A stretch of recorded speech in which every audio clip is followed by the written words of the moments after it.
अस्सलाम वालेकुम। मेरा नाम ज़ीशान उस्मानी और आप लोग मेरे यूट्यूब चैनल को देख रहे हैं। इस चैनल को सब्सक्राइब करना ना भूलें। बहुत से बच्चे मुझसे सवाल पूछते हैं कि उनका फाइनल ईयर प्रोजेक्ट है और उसके अंदर वो क्या बनाएं। सीनियर प्रोजेक्ट है, एस प्रोजेक्ट है और रिक्वायरमेंट है और वो कुछ अच्छे आइडियाज़ के बारे में सोच रहे हैं। ये वीडियो इसी से मुताल्लिक़ है कि उनको क्या काम करना चाहिए। पहली बात तो आपको मुबारक हो कि आप फाइनल ईयर प्रोजेक्ट की स्टेज तक पहुँचे। पाकिस्तान के अंदर 50% लिटरेसी रेट है, 50-55%, जो गवर्नमेंट के अपने आदाद शुमार के मुताबिक है। लिटरेट उस शख्स को कहते हैं जो अपना नाम अपनी ज़ुबान में लिख सके। इसका मतलब ये हुआ कि 110 मिलियन पाकिस्तानीज़, 11 करोड़ हमारे मुल्क के लोग अपना नाम उर्दू में नहीं लिख सकते। वो लोग जो पाकिस्तान में प्राइमरी क्लास तक पढ़ते हैं उनकी तादाद 10% है। जो 8th क्लास मैट्रिक तक पहुँचते हैं वो मुश्किल से 5% ले जाते हैं।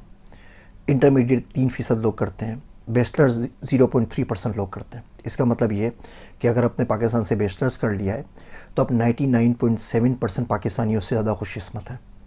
वो लोग जो मास्टर्स करते हैं वो इससे भी कम है। जो पीएचडी करते हैं, जो बाहर चले जाते हैं, स्कॉलरशिप से पढ़ के आते हैं, उनकी तादाद उंगलियों पे गिनी जा सकती है। तो बहुत बहुत मुबारक हो कि आप FIP के स्टेज तक पहुँचे। पाकिस्तान में HEC के तहत 132-133 रजिस्टर्ड चार्टर्ड यूनिवर्सिटीज़ हैं। इनमें से 119 यूनिवर्सिटियाँ computer science, computer engineering, IT की डिग्रीज़ करवाती हैं। पाकिस्तान में तकरीबन 8 लाख के करीब बच्चे ग्रेजुएट करते हैं हर साल, जिसमें से 30,000 बच्चे ग्रेजुएशन करते हैं कंप्यूटर साइंस में। FIP उनको बनाना होता है, साल के आखिर का प्रोजेक्ट होता है जो साल के आखिरी के दोनों सेमेस्टर में बनाना होता है। तो ये 30,000 बच्चे FIP के ऊपर काम करते हैं। हर FIP के ग्रुप के अंदर 3-4 बच्चे होते हैं।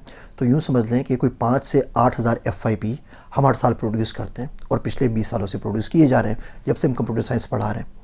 अगर आप उनका मुशाहिदा करें और उनको ऑब्ज़र्व करें प्रोजेक्ट्स के ऊपर तो आप देखेंगे बहुत सारे बच्चे लाइब्रेरी इंफॉर्मेशन सिस्टम्स बना रहे हैं।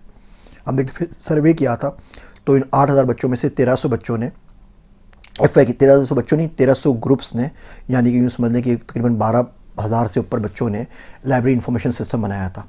12,000 बच्चे लाइब्रेरी इंफॉर्मेशन सिस्टम पे काम कर रहे हैं। पाकिस्तान में शायद 12 लाइब्रेरियाँ भी ऐसी नहीं है जिनका आप नाम ले सकें कि वो कोई बड़ी लाइब्रेरी है। तो इतने सारे जो बने प्रोजेक्ट्स वो किधर जाएंगे। इसी तरह बहुत सारे बच्चे रोबोटिक आर्म बनाते हैं, हवा में से गेंद को कैच करते हैं, वापस फेंक देते हैं। हो सकता है कहीं पर इसका कोई इंडस्ट्रियल यूज़ हो, लेकिन कोई डायरेक्ट इसका इम्पैक्ट इंडस्ट्री पर नज़र नहीं आता।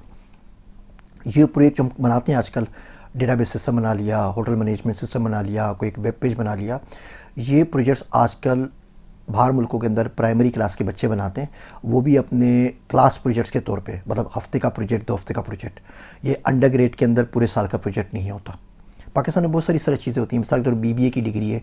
अब BBA की डिग्री सिर्फ साउथ एशिया में होती है, पाकिस्तान में होती है, इंडिया में होती है, बांग्लादेश में होती है ना। ये किसी और मुल्क के अंदर होती है ना, हार्वर्ड में है ना, MIT के अंदर है ना, अमेरिका में है ना, या कैम्ब्रिज के अंदर है, कहीं पर भी नहीं है।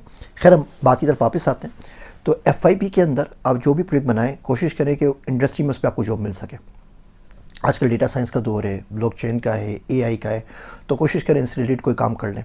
आप मोशन डिटेक्शन पे काम कर लें, सेल्फ ड्राइविंग पे ऊपर काम कर लें, सेंटिमेंट एनालिसिस के ऊपर काम कर लें। आप मिसाल के तौर पे आजकल हम पाकिस्तान में दरख्त लगा रहे हैं और बिलियन ट्री सुनामी की बात हो रही है।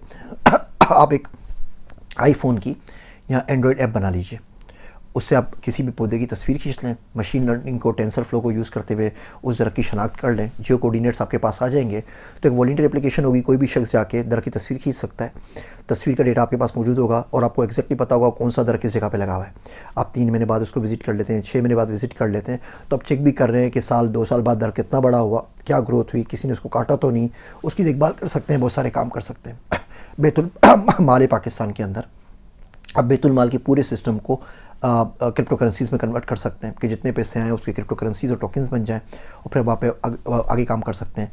इस्लामिक फ़ाइनेंस के अंदर जितने सॉफ्टवेयर पाकिस्तान में चल रहे हैं, ये तमाम सॉफ्टवेयर वही हैं जो बाहर मुल्कों में ट्रेडिशनल बैंकिंग के अंदर चल रहे हैं, और इस्लामिक फ़ाइनेंस स्पेसिफिक सॉफ्टवेयर नहीं है, ज़कात कैलकुलेटर्स के सॉफ्टवेयर नहीं है। इस तरह बहुत सारे एरियाज़ हैं जो हमारे मुल्क के लिए बड़े अच्छे हैं, जो हमारे पास कंबाइंड पेमेंट गेटवे नहीं है, जहाज़ों के टिकट के लिए कोई कंबाइंड वेबसाइट नहीं है, और ऐसे बहुत सारे एरियाज़ हमारे पास हैं।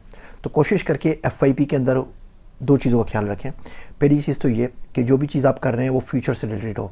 मिसाल के तौर पे उसमें AI यूज़ हो रही हो, ब्लॉकचेन हो, डेटा साइंसेज हो, सेंटिमेंट एनालिसिस हो, क्वांटम कंप्यूटिंग हो, इस किस्म की चीज़ें जो आगे आ रही हैं, 3D प्रिंटिंग के ऊपर कोई काम हो। दूसरी चीज़, उसकी इंडस्ट्री में कोई ना कोई एप्लीकेशन होनी चाहिए।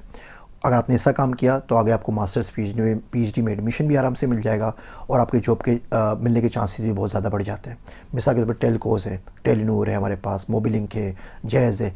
टेलकोस के सीडीआर के डेटा सेट बहुत सारे पड़े हुए हैं ऑनलाइन। केगल के ऊपर बहुत सारे यहाँ पे वहाँ पार्टिसिपेट करें, वहाँ से डाउनलोड करके अगर आप चैनल एनालिसिस के ऊपर काम कर देते हैं, आपको टेलको में जॉब मिलने के चांसेस बहुत ज़्यादा बढ़ जाते हैं। उम्मीद है ये बातें आपको समझ में आ रही होंगी। इस चैनल को सब्सक्राइब करना ना भूलें, मैं ऐसी और वीडियोज़ बनाता रहूँगा। आप सबका ज़ीशान उस्मानी। Want to learn more? Please subscribe to my channel and press the bell icon.